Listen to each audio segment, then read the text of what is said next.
অসমৰ পৰিপ্ৰেক্ষিতত সত্ৰ আৰু নতুনকৈ অহা মানুহবিলাকৰ মাজত যদি নন নিগোচিয়েবল পইণ্টত আমি আহোঁ, স্বাভাৱিকভাৱে নতুন মানুহখিনি পিছুৱাই আহিব লাগিব। কিন্তু তাৰ পৰিৱৰ্তে তেখেতসকলে আমি নিবিচৰা কামবিলাক সত্ৰৰ কাষত কৰিবলৈ আৰম্ভ কৰিলে গো মাংসৰ ভক্ষণ ইয়াৰ এটা ডাঙৰ উপাদান, আৰু সত্ৰৰ লগত প্ৰত্যক্ষভাৱে মছজিদৰ নিৰ্মাণ ইয়াৰ এটা ডাঙৰ উদাহৰণ।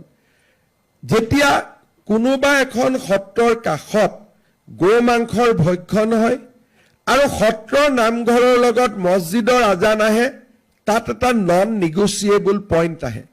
যদি তেওঁলোকে কয় যে নহয় গো আমি ভক্ষণ কৰিম, কিন্তু 10 কিলোমিটাৰ দূৰত গৈ পেলাই আমি গো ভক্ষণ কৰিম, তাত কনফ্লিক্ট নাহে, তেতিয়া তাত কনচেনচাছ আহে।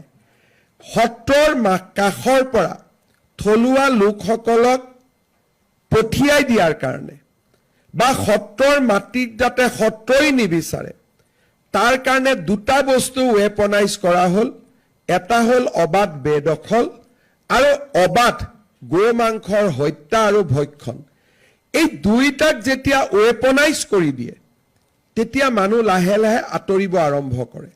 আজি মই বেলেগ একোৱেই নকওঁ, যদি চানমাৰীৰ কাষতে আমি যদি এটা সময়ত খিলঞ্জীয়া মানুহখিনিৰ মাজত যদি এটা মছজিদ নিৰ্মাণ কৰোঁ আৰু তাৰ পিছত যদি ঈদৰ নামত ধৰ্মৰ নামত তাত গো ভক্ষণ আৰম্ভ কৰোঁ, কাজিয়া পেচাল কৰাৰ পৰিৱৰ্তে সাধাৰণ অৰ্থত অসমীয়া মানুহখিনিয়ে পিছুৱাব আৰম্ভ কৰে।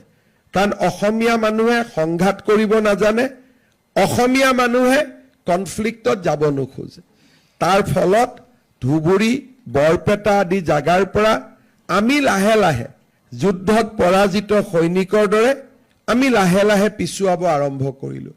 তাৰ ফলত দেৱোত্তৰ আইন পাছ হোৱাৰ পিছতো সত্ৰৰ কাষত যিখিনি লিগেলিও মাটি থাকি গৈছিলে সেই মাটিখিনিতো বেদখল আৰম্ভ হ'ল।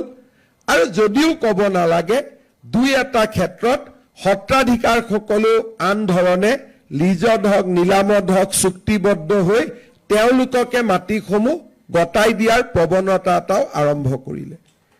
ইয়াৰ ফলত আজি আমি আহি এনেকুৱা এটা পৰিৱেশত উপস্থিত হৈছোঁ যে সত্ৰৰ লগত মাটি নাই, মাটি যদি আছে সেই মাটিৰ ওপৰত অধিকাৰ নাই, কাগজত আছে, উৎপাদন নাই, আৰু তাৰ ফলত সত্ৰসমূহ প্ৰতিপালন কৰাৰ ক্ষেত্ৰতো ৰাস্তা নাই।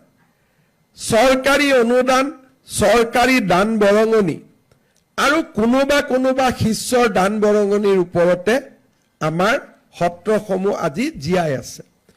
কিন্তু পৰিৱেশৰ দ্ৰুত পৰিৱৰ্তনো ঘটিছে। জনসংখ্যাৰ পৰিৱৰ্তনৰ লগে লগে, ডেমোগ্ৰাফিৰ পৰিৱৰ্তনৰ লগে লগে যেতিয়া সত্ৰৰ 50 কিলোমিটাৰলৈকে আমাৰ চিনাকি মানুহবোৰ নোহোৱা হৈ যায়, সত্ৰতো মানুহ যোৱা কমি যোৱা আৰম্ভ কৰে। আজি আমি বৰপেটা, ধুবুৰীত বহুকেইখন সত্ৰ দেখিছোঁ যে ভক্তসকলেও তাত যাব ইচ্ছা নকৰে, কাৰণ কাষৰ পৰিৱেশটো কাৰো কাৰণে গ্ৰহণযোগ্য নহয়। এজন বা দুজন সত্ৰাধিকাৰ বা ডেকা সত্ৰাধিকাৰ বা এজন দুজন শিষ্যৰে সত্ৰসমূহ জীয়াই ৰখাৰ প্ৰচেষ্টা কৰা হৈছে, কিন্তু সত্ৰসমূহত যোৱা আৰু ঘূৰি অহা দুইটাই খুব ক'ব গ'লে প্লিজেণ্ট এক্সপিৰিয়েঞ্চ নহয়।